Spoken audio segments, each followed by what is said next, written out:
All right, hello guys. Welcome to another stream on GDG Cloud Singapore.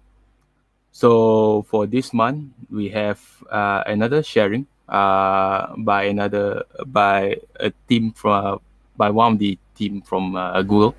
So Derrick Wong, he is a technology practice specialist. So let me quickly invite him on stage, and then let's get straight to the sharing. Okay, let me quickly invite Derrick and switch over to your slides. Hello, Derrick. Hi, Rizwan. Hello. So I guess with that, the stage is all yours. So have a good session. Cool. Thank you. Hi, guys. Hi, everyone. Thanks a lot. I'm so glad to be invited to this webinar and to talk about code maintainability. So I am Derrick Wong. I am the technology practice specialist for applications modernization in Google for Asia Pacific. I am located in Hong Kong. And so let's kickstart the presentation. So today's we're going to talk about the maintainable code, right? But first, let's talk about this. So code, obviously, is very important. Every organization today need lots of codes to run their business.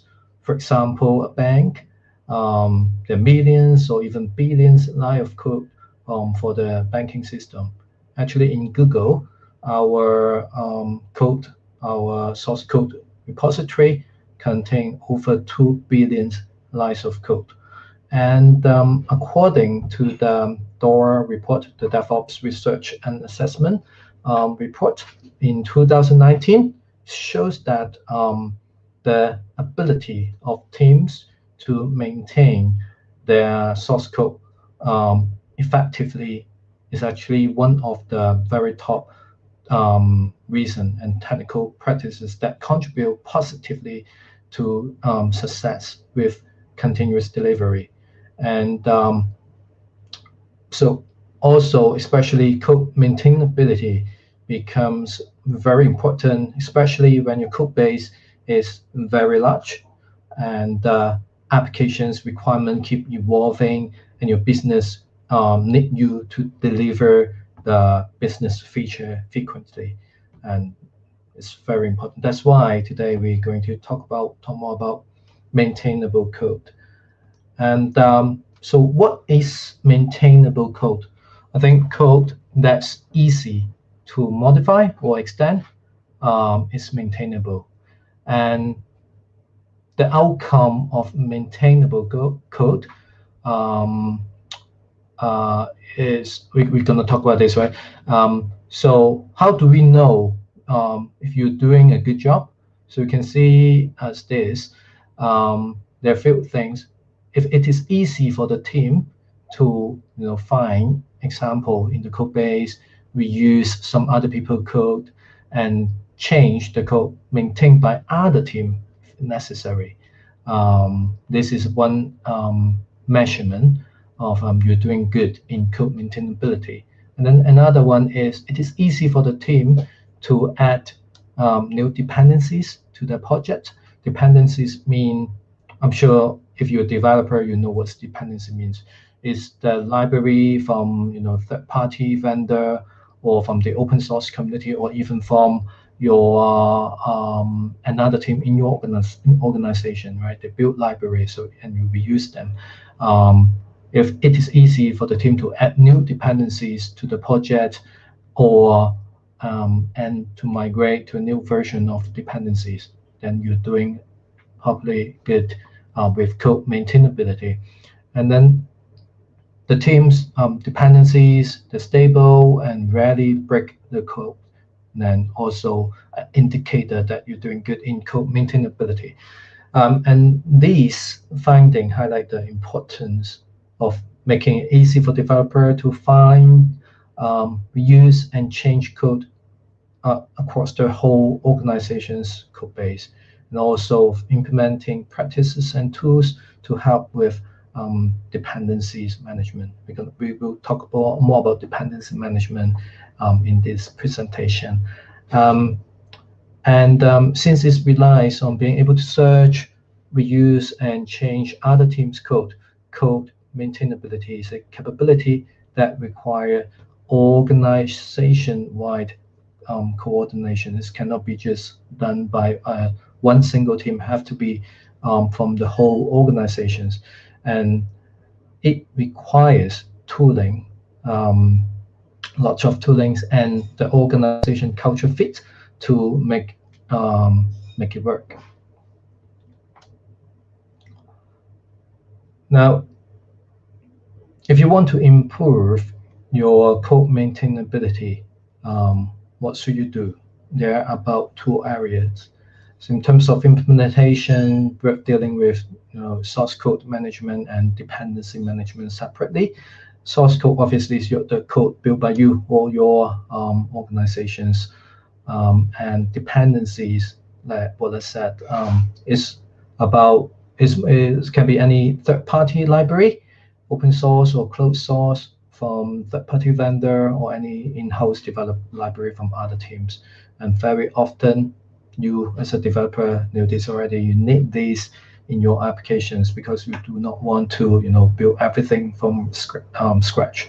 So the capability of reuse more existing library will help you to speed up your delivery.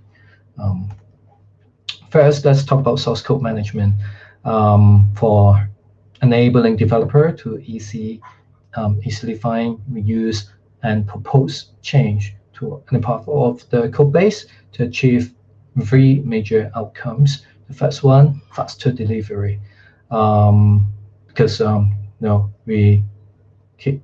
I mean, the speed of delivering is quite a important indicator and important criteria, right? Because your business keep changing, evolving, so you need to speed up your applications delivery. So faster delivery in order to deliver your software quickly. The teams need to be able to see and propose change to each other codes, not just your own code, right, but some other codes. Because, for example, your apps depends on some other library. You may want to, propose some change. It may be because those existing library or APIs not working for your new applications, or you see a way to improve the library so that everyone in the organization can benefit. And making this as easy as possible helps transfer knowledge across the organization and help unblock teams who need to make changes to other parts of the code base in order to get their work done. Second, higher level of stability and availability. So in the event of an incident, if there's an incident, it's essential to be able to rapidly find and propose changes to any part of the code base, right, to fix the bug, to patch the applications, to if the applications is down, because of some bug, then you want to change it as soon as possible and then bring it back. Third one, higher code quality. To improve the code quality, we also need to refactor the code and usually involve making change to multiple parts of the code base, because you change one part and then the other parts depends on this part will also need to be changed. And if this task is hard, it reduces the likelihood that people will perform refactoring and increase the cost of doing so. And that means the code base is quite hard to improve. In Google, we run cross-team code maintenance project, and where individuals go through the code base, fixing maintenance level items, which relies on the ability to easily assess and change code across the whole organization. Being able to find example and reuse other people code depends on being able to easily access and search the entire organization's source code. The simplest way to implement this requirements to use a single version control platform for the whole organization's code. Even if that code is split between multiple repository within the platform, you still want to use a single version control platform. Right? For example, you can create multiple repository from modern source code tools, for example, GitLab's, GitHub, right? Using a single version control platform allow you to do the search and access more easily. But some organizations also want to keep part of the code base locked down because of the code base quite sensitive, obviously, so that only people with a need to know can view that part of the code base. And Google is actually one of the examples of such an organization. Ideally, this should be the exception rather than the rule. So ideally, the default setting should be everything's open source within the organization, unless the owner of the repository thinks that the code base is very sensitive and do not want to share with others, other developer, then you apply the access control. Otherwise, it should be open source within the organization. And but in many cases, logical segregation of confidential code using the virtual control system access control mechanism should be more than enough. Talk about changing the code maintained by other team. As mentioned, once a while, you may want to suggest change to those library or some API developed by your organization. For example, your app depends on an API developed by another team. You want to suggest a change or improvement by changing the code or by changing the API contract. Typically, such changes will require approval from the team that is responsible for maintaining the code. You can use mechanisms such as pull requests, which is available in most of the modern version control system, like I said, GitLab, GitHub, so that the friction can be minimized or allow other team to propose change, also preventing unauthorized change, right? So in practice, if you want to propose a change, you create something like a feature branch, right? And then do all the change there. And then once you've done all the testing, you create a pull request, and then the source control system will notify the owner and then say, hey, this guy wants to change this part of the code, and then he can do a code review or maybe some more testing. And then if he thought this good change, good suggestion, then merge into the main trunk or the master branch. Well, next, consider dependencies.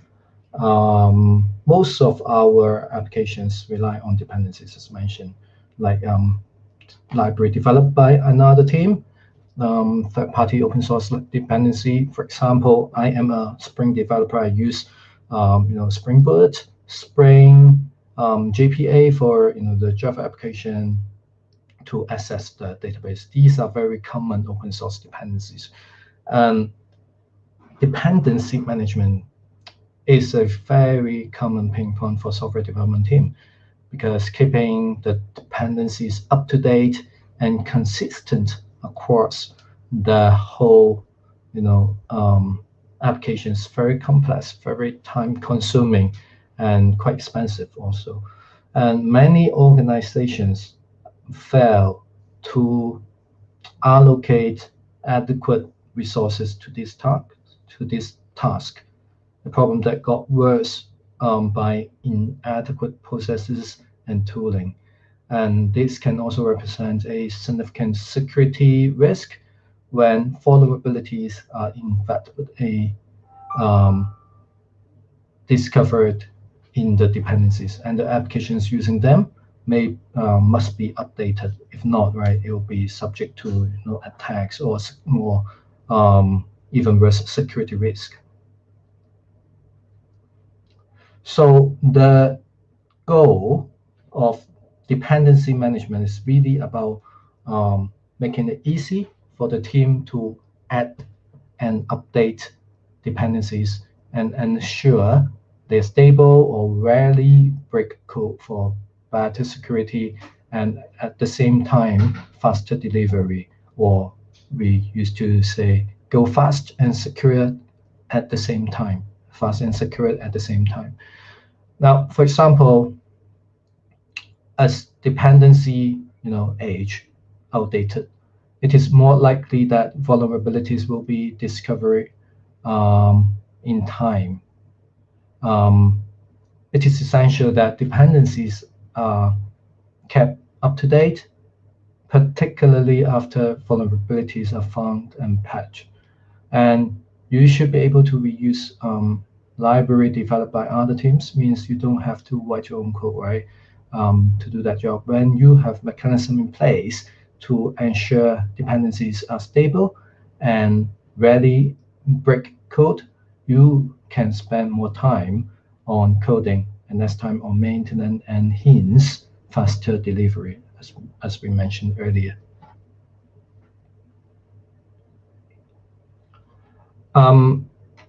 We talk about the dependencies best practice. They are really about a few things that we can consider. And I'm going to share with you 5 of them today, and let's go through them quickly. The first one is version pinning. Version pinning means restricting the version of a dependency of your applications to a very specific version, ideally just a single version. And pinning versions for your dependencies has a side effect, right? The side effect is freezing your applications in time. It is a good practice for reproducibility, meaning you can rebuild the same artifact every time. If you you've been using version pinning. The downside is that it prevents you from receiving update as the dependencies makes new release, either for security fix or bug fix or some general improvement. But this can be mitigated by applying automated dependency manager tools to your source control repository. Some tools, for example, Sneak, right, can help to monitor your Git repository, monitor the dependencies you specified in the project, and if there's new release or if there's any vulnerability found, it will notify the developer and suggest you to make change to another specific or another newer version of the dependencies. And often it include suggestion, and they may even put those suggestions into a pull request so that you can easily notify and easily update the dependencies version. Another one is the signature and hash verification. To ensure that a given artifact for a given release of a package is actually what you intend to install, there are a number of methods that allow you to verify the authenticity of the artifact with varying level of security. Hash verification allows you to compare the hash of a given artifact with a known hash provided by the artifact repository, and labeling hash verification ensure that your dependencies cannot be replaced by different files, no matter it is accidentally or purposely cannot be changed. Then signature verification, it adds additional security to the verification process. Artifact may be signed by the artifact repository, by the maintainer of the software, or both. And then you can add some more verification rules in your, for example, your Kubernetes engine that only allow signed artifact to be pulled from the Kubernetes engine and run on Kubernetes container. That one, log files and compiled dependencies. Log files are fully resolved requirement files, specifying exactly what version of a dependency should be installed for an applications. Usually produced automatically by installation tools, for example, Maven or Gradle. And log files combine version pinning and signature or hash verification with a full dependency tree for your application. The full dependency trees are produced by compiling or fully resolving all the dependencies that will be installed for your top-level dependencies. A full dependency tree means that all dependencies of your applications include all the sub-dependencies or their dependencies, and the onwards down the stack are included in your log file. It also means that only these dependency can be installed. So the builds can be considered more reproducible, more consistent between multiple install.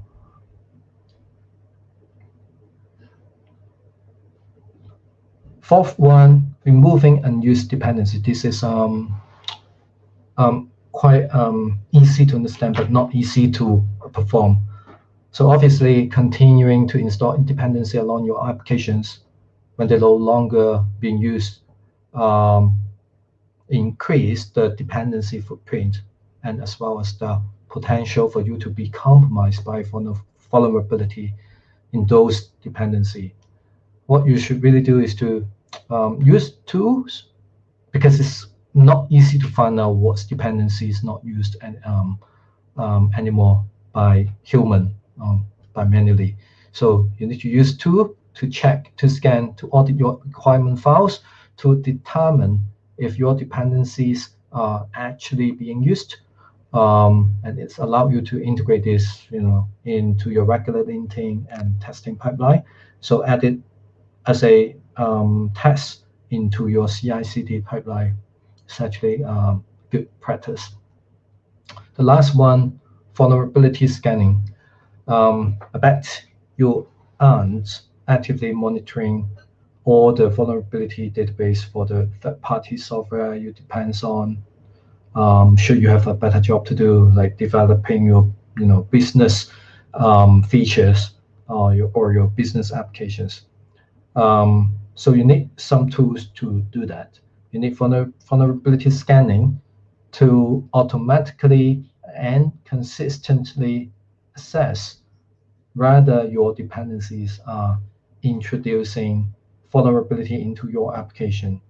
Vulnerability scanning tools can consume the log files to determine exactly what artifact you depends on and notify you when new vulnerabilities surface, sometimes even with suggested upgrade path. And some tools, for example, container analysis, one of the tools of GCP, can provide a wide array of vulnerability scanning for container image, as well as languages artifact, for example, Java package scanning. When enabled, this feature identifies package vulnerability in your container image, and the images in the container registry are scanned when they are uploaded to the artifact registry in Google Cloud, and the data is continuously monitored to find new vulnerability for up to 30 days after pushing the image. Right, then let's talk about the common pitfalls of implementing the code maintainability. So the main obstacles to making all the code universally searchable, as mentioned, and changeable by anyone, are tools and organizational culture. Tools and organizational cultures are the main obstacle. The first is the multiple version control repository. Very, I've seen a lot of customers, right? They have more than one version control system. A lot of them may be, some of the applications may be using, modern version control system, for example, GitHub, but they still have a lot of code on older version control systems such as SVN, and then they yet to integrate both control systems. That's why they have multiple. And though organizations should ideally have one in which all their codes held, the default access, we mentioned about it. The default access should ideally allow anybody in the organization to view any source file with the possibility to restrict access for sensitive file. there should also be a way to search the version control system. Now, in contrast, organizations typically restrict who can make changes to version control. And this leads to the second pitfall, a lack of tooling and process for people to make change to parts of this code base to which they do not have wide access. This can be a significant obstacle to fixing problem caused by another team, which codes you depends on. It also inhibits refactoring that touch multiple parts of the code base.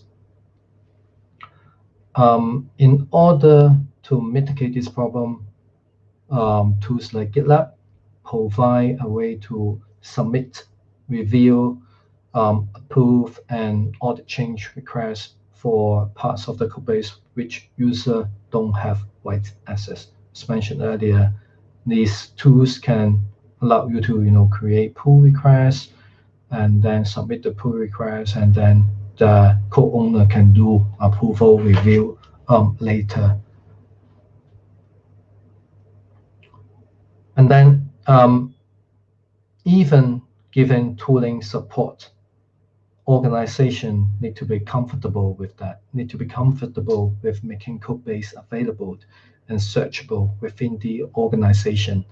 And this may not be possible for organization whose version control repository contains significant amount of confidential information and code that cannot be shared between teams.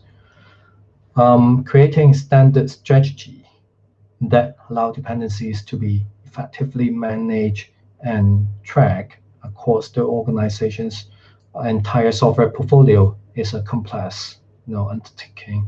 You need significant investment in CI infrastructure that allow new version of library dependencies to be easily tested for compatibility with existing system, and for vulnerabilities is necessary to make the process of upgrading third-party library on a regular basis tractable. In Google Cloud, we provide the tools that you need for implementing what we call a secure supply chain or a secure CI/CD pipeline. As you can see in this diagram, from the left, coding from a developer, to the right, your applications running in a Kubernetes runtime, Kubernetes engine. Let's go through them, not all of them, but some of them. For example, after the application's been built by a developer, the developer will do a Git commit, right? If you're using Git, commit to the source code repository, and then this is where the CI/CD kickstart. The CI tools in Google Cloud called Cloud Build, which is a CI tools help you to integrate the unit test, integration test, etc. And then you can also use the Cloud Build to build the artifact.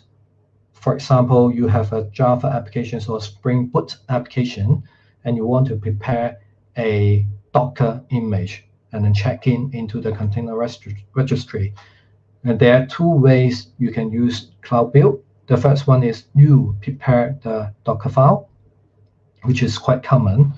And to prepare a Docker file, you need, other than your source code, or your the jar files, you also need to prepare the base image and maybe the JDK runtime, and then together with the Docker files, and then submit these to Cloud Build, and then Cloud Build will do a Docker build for you. And when it's done, it will push to the container registry. But another way is a more automated way.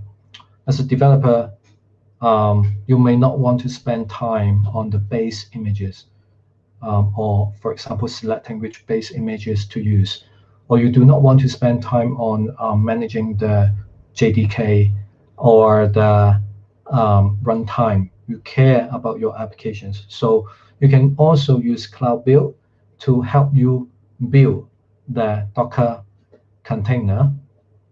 For example, you don't need to provide a Docker file from the beginning. What you need is just to check in your source code, and then the Cloud Build can detect what kind of application is it. If it is a Java or Spring Boot application, Cloud Build will use a Java build pack to build your application. And the Java build pack will bring in the Java runtime, the base images, and all the dependencies required to run your applications and build the Docker container, right? And then once it's done, it helps you to push it to the container registry. So I think actually I more recommend you to use the second option because it's more automated. As a developer, you don't need to worry about the Docker file and the dependencies.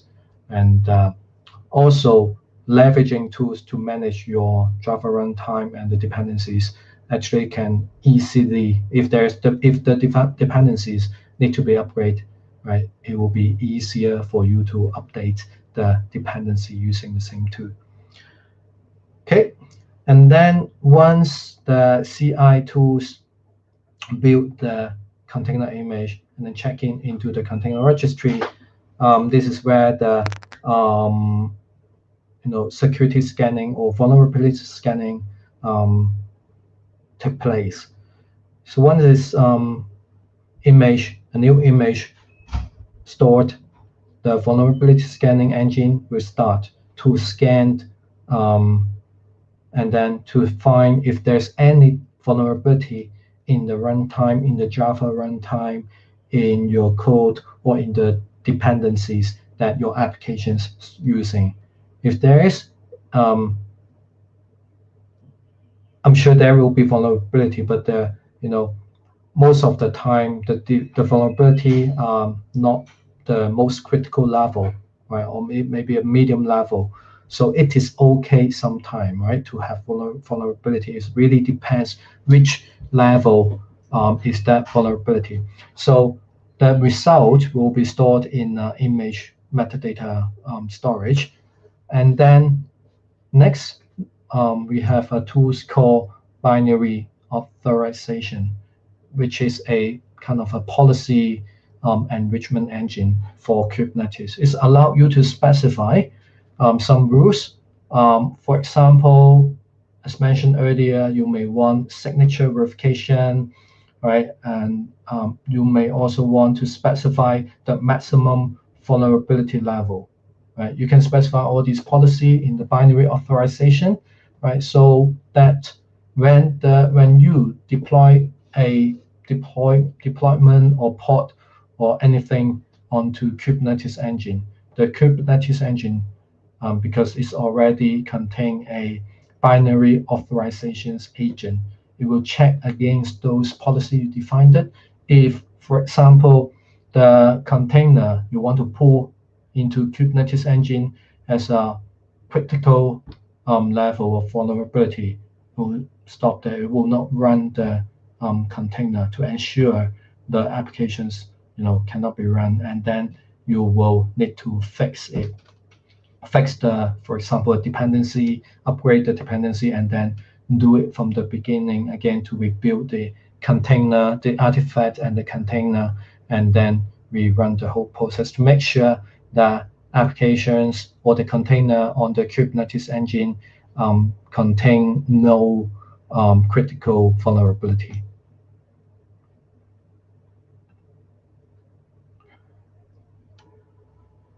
All right, and I think this is my last slide. By the way, if you guys have any question, feel free to raise out. I'm happy to take any question. This is the last one I want to cover. how do you know you're doing good? And how do you know you're implementing code maintainability right? And you need measurement. And because if you cannot measure, you cannot improve, right? So there are a few things that I think you can look for and measure the organization's, code maintainability. The first one is easy to understand.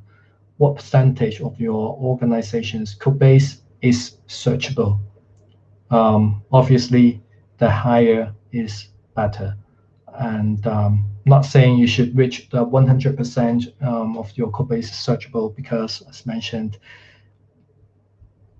part of your code base maybe contain sensitive files. So, but generally, the higher of the percentage of the code base is searchable is better in terms of code maintainability. That means other people can easily search and reuse your code, right? So that they don't need to create the same functions again. The second one is the lead time or median lead time to make a change to part of the code base to which I don't have write access. That's also easy to understand, right? If you using as a developer, if you use a library developed by another team, first, if you're able to see the source code of the library, then you can suggest changes, right, if you need. And but because of the library may not be maintained by you, so but if you really want to suggest change, as mentioned earlier, you can use mechanism, for example, pull requests from the modern source control version control system, all right, and then suggest the change, and then the code owner can do the approval. So this measurement is about the lead time required, right? If the organization contain all these tooling and notifications and automated testing, the approval lead time should not be very long. Obviously, this measurement, the lower lead time is better, right? Lower lead time means you suggest a pull request, and then within a very short period of time, it's approved, and then a new release of the dependencies could be released, and then you can use the latest version of dependencies. Maybe because of features you want, or maybe because of a vulnerability you want to fix. Third one, what percentage of the code base is duplicate code, or what percentage is unused? Obviously, the lower of the percentage of duplicate code is better, right? That also means your organization is more transparent, and then developers from another team can access the source code developed by your team, for example. And that means they can suggest change, right? Or they can easily search and easily find and then reuse, right? That also means that they're generally applications time to market should be higher, because they don't need to spend much time on developing duplicated features. And what percentage is unused? This is also worth to measure, because you don't want a high percentage of unused, right? And high percentage of unused means it is underutilized, or that means the developers spend time on developing something that no one want to use, or no one can use. Then there's no value, right? So you want a low percentage of unused code. Then the fourth one, what percentage of applications aren't using the most recent stable version of all the libraries they consume? Well, this is also critical, measurement if you want to stay, have your dependencies up to date, right? To minimize the impact of vulnerability and also increase the, reduce the lead time to update dependencies, um, which is which contain critical level of vulnerability. So the higher percentage of applications using the most recent stable version obviously is better, and you should, if you measure this, you should, have the tool set ready, invest in CI/CD pipeline to make sure you got notification once the dependency got vulnerability, and then you can run continuous testing to check whether the new version of library will break your code or not. Fourth one, how many different versions of each library do we have in production? This is interesting because you don't want lots of different versions of the same library in your production environment, because obviously it will become harder and harder to maintain all of them. And if you have more version, that means the older version also more subject to security risk. So you should really invest in the tooling to help you keep the version of the library consistent, right? Then the last one, how often do teams upgrade the libraries? And when they do, how long does it take? So this is also interesting measurement. So very often, especially when I met some of the enterprise client, they rarely do upgrade or libraries upgrade because they didn't invest enough tooling, or they don't even know if the library is subject to security risk or got a number of vulnerability. They might do it once a year.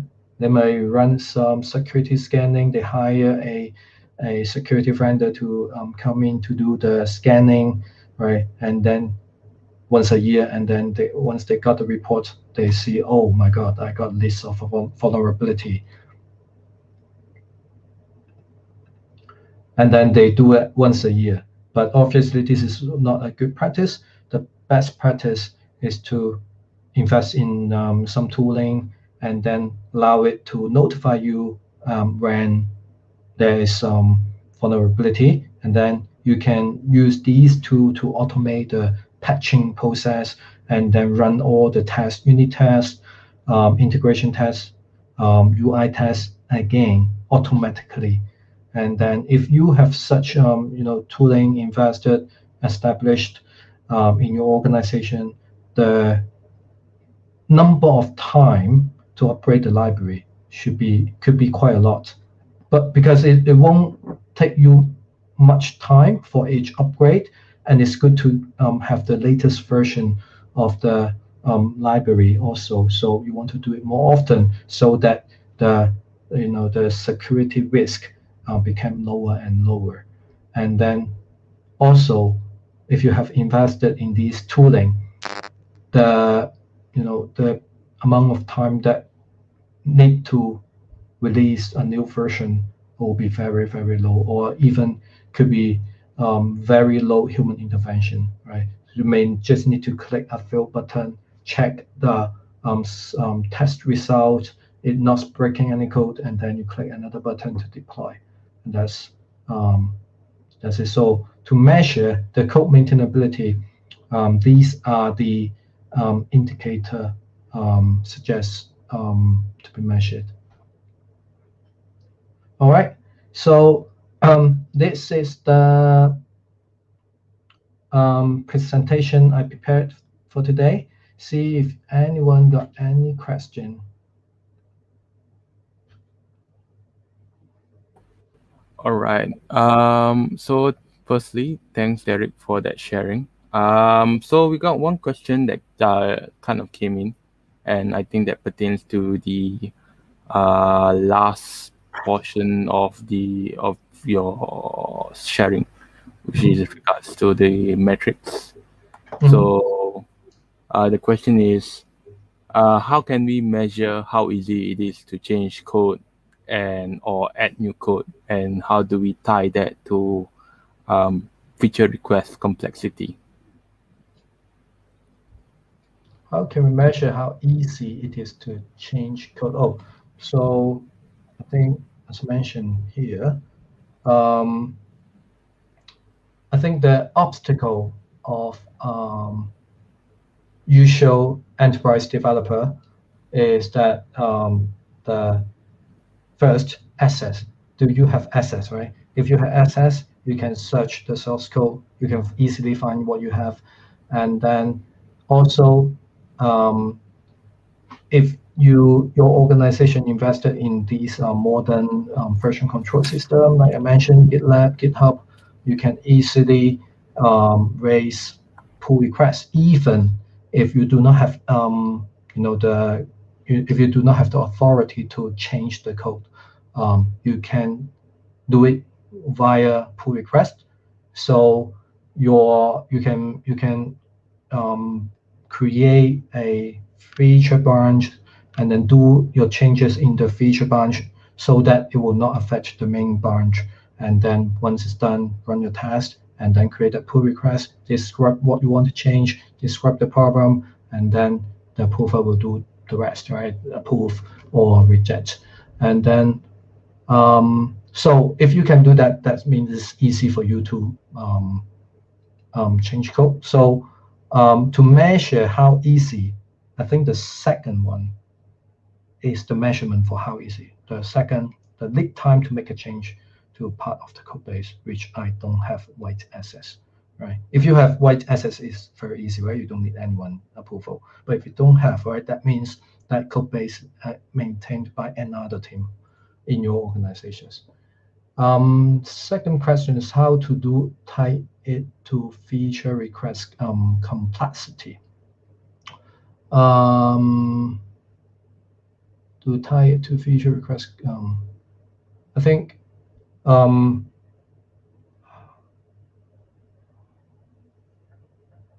well, yeah, I guess the modern tooling, you can use those version control system to raise a feature request, or there will be some other tools, for example, Jira, allow you to do feature requests, and then it's also up to the co-owner to um, approve the feature request or reject the feature request. And then once and talk about feature requests or the feature branches, I think it's also worth to to consider um, the development methodologies. Sometimes trunk-based development is better than the feature-driven development. So I'm not quite sure about your second question, but there are really a lot of around the in the development life cycle that we can talk about. But maybe you can supplement a little bit in your second question. Okay, Let's so see for if we have any other question. Steven, yep, maybe it'll be good to get more information from you. So if you have time, maybe you can like add on more more context regarding your question in the comments. But for now, since we don't have any other questions, maybe you can like maybe Derek, maybe you can like help answer some of the things that I'm kind of like thinking about. So regarding this metric slide that you're showing right now, okay, hold on. Let me hide this question first. Regarding this slide, so I was just wondering, like, do you have any examples of some possible open source tooling that you know about that can help like measure some of these metrics? Because like some of these metrics does look kind of complex to kind of measure. So I was wondering like if you know maybe some example. The only one I can think of the top of my mind is like something like SonarQube. I'm not sure whether you Yeah. can count that as open source, but yeah. Do you have any like other examples? Yeah, that's SonarQube is one of the very common tool that I can think of. Um, but you're right. These are the measurement that we should aim, right? Indicator that we should aim to measure.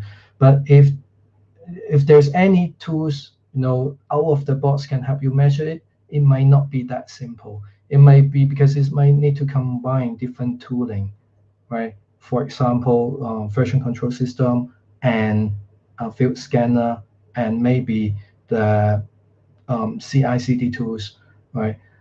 Sometime, in Google, we measure a lot of things also, right? But not necessarily those measurements is an automated measurement. Or I mean, sometimes it can be simply a questionnaire, a feedback form that you send out to the developer to collect the feedback.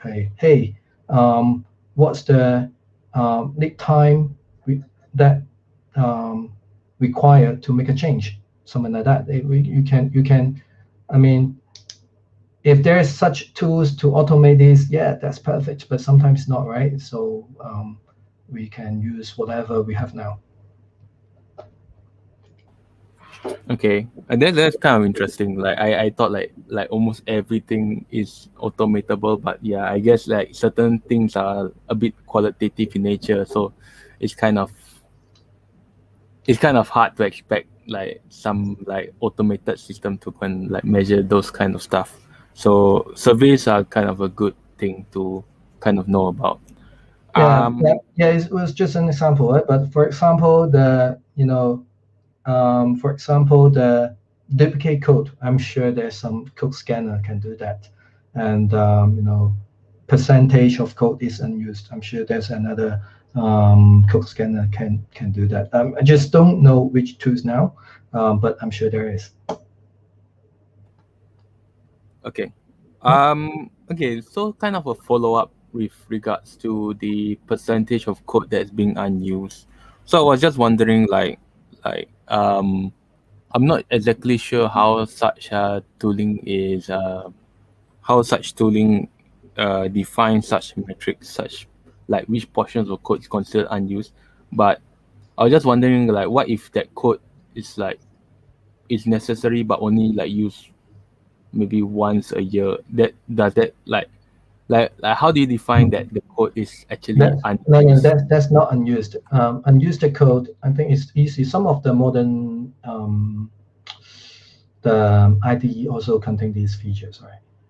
For example, a Java functions you develop, but actually there's no, it's not being called by another function. So these are the unused code.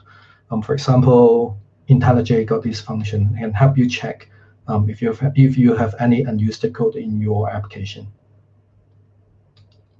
If you're saying your functions um, is called by an end customer once a year, I don't think that's unused code.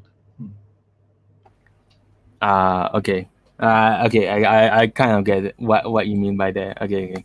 I guess it's kind of a misunderstanding from my Yeah, part. So because I thought like let's say I have this like application component that's only like used once a year, like how do you deal with that? But yeah, within the application code base itself.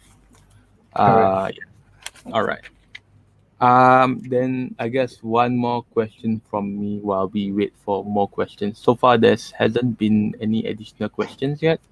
So I guess just one more question from me. So this is regarding the secure supply chain. Mhm. So I noticed that you have this diagram like showing like how like your code will be built into containers, which is then have like vulnerability scanners, and then after that you have the authorization binary authorization to make sure that this container is authorized to run within GKE. So let's say if we have like, this particular diagram. So let's say in the case where, okay, this diagram pertains to your like your organization or your company's like apps lah. So let's say in the case where you have like you need to run some sort of like open source image, like some image from Docker Hub that you think is important to kind of run. Maybe example like let's say if you don't like the tracing capabilities that Google Cloud provides and you want to use like something like Grafana's Tempo project and you want to deploy that, and it has its own set of images. So do you need to like in this whole context, do you need to like add it to your own container registry and have it run through the vulnerability scanner and then be authorized before running it in GKE? Or images from Docker Hub automatically like considered authorized? Like how does this vulnerability Yeah, scan? that will be, that exactly will be my recommendation, because in a big organization like a bank, I think a few years back when I meet enterprise customers, and when at that time Kubernetes and container is still very new to all these enterprise. So they thought, well, it's very good, it's very easy, right? Just do a Docker pull and then just run it, and then you can use whatever image you can find from Docker Hub. But the truth is, if you do that, if you allow the developer to do that, you actually your organization is subject to lots of security risks, because do you know what binary, do you know what kind of applications is running in the container, right? You have no idea, right? And then even if it is a simply as a Java base image, but do you know inside that base image there might be a lot of different layers, and then do you really know which layer contain what component or binary, and if are they all safe? So yeah, as you mentioned, my suggestion will be either the Docker image coming from a trusted site. For example, if you want to use a Grafana, for example, the Grafana image from a vendor that you trust, right?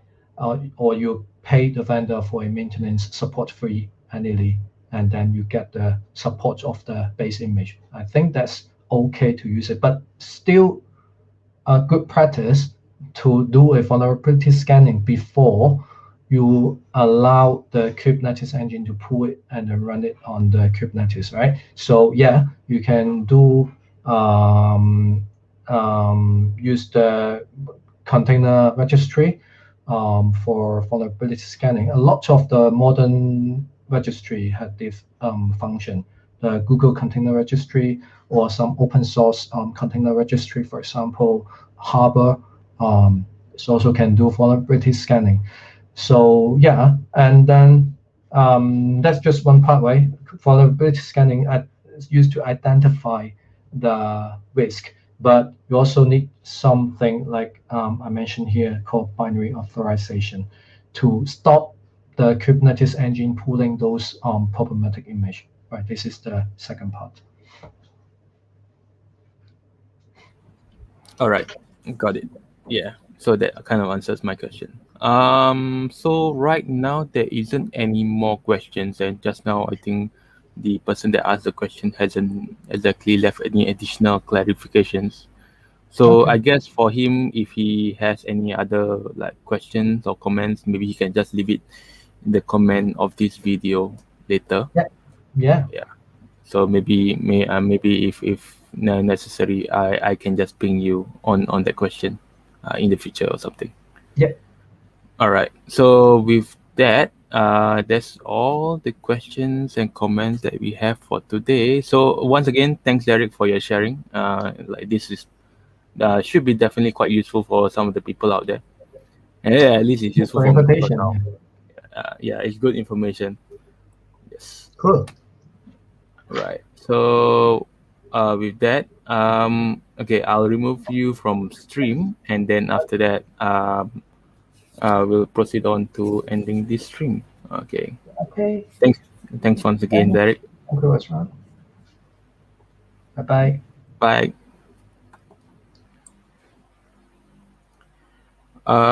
Okay. So with that, so that's now was the sharing by Derek, and so that's all we have for today. Just that sharing from Derek regarding code maintainability. So once again, as usual, we are on the constant lookout for more speakers to speak about various topics in Google Cloud Platform. Um, yeah, naturally, all the content will definitely be webinar style. There won't be any offline events, at least in Singapore, for any time soon. Yeah, the situation is still, we'll still continue monitoring how the situation goes as time goes by.